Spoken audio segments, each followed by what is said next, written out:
Balloon words are the next set of words that we learn after popcorn words, and they are 25 high-frequency words that need to be recognized upon sight for two reasons. The first reason is because they float up, as I like to say, in our books all the time. They're just very common words.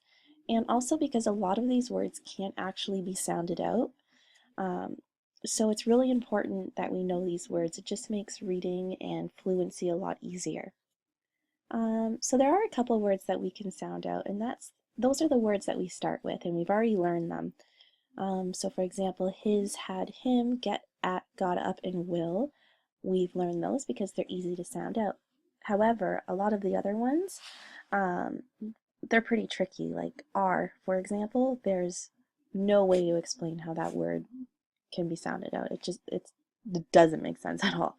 Um, but for some of them, there's also a couple sounds within them that can help. So for example, we've looked at their, then, and they because they all start with a sound that we've already learned, which is th. And with, for example, has the sound at the end. We've looked at she because we've learned about S and H. So we're slowly starting to go through and learn these words one or two at a time. But there is a song that we will learn on Balloon Day to kind of help students remember the words. And I'm finding that when I was teaching popcorn words that students aren't even relying on the song.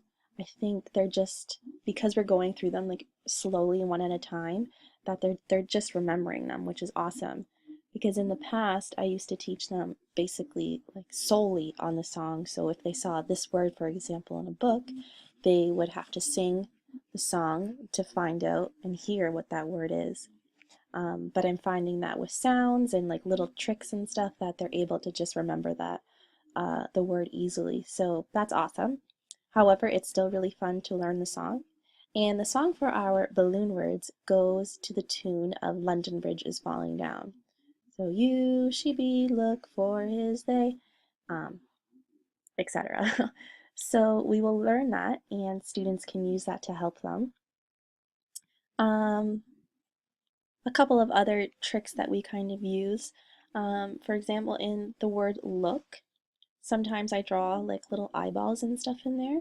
Any kind of visual thing you can do to help a child remember a word is fun. So you can almost make them into like glasses and then it looks like they're looking kind of thing. Um,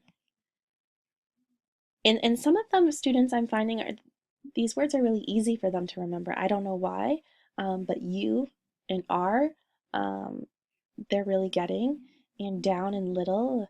Um, I always tell them that there's only one balloon word that starts with.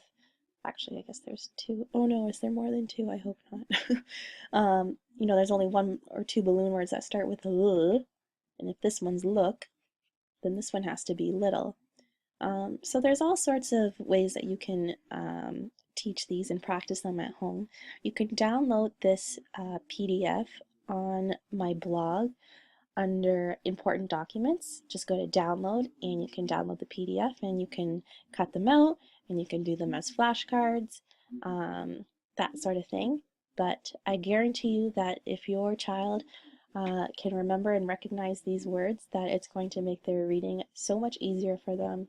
They're not going to get stuck on these words because they're just going to know them based purely on sight. So keep practicing them at home. They take up such they they just show up in our books so much that it's just crucial that they need to know these words.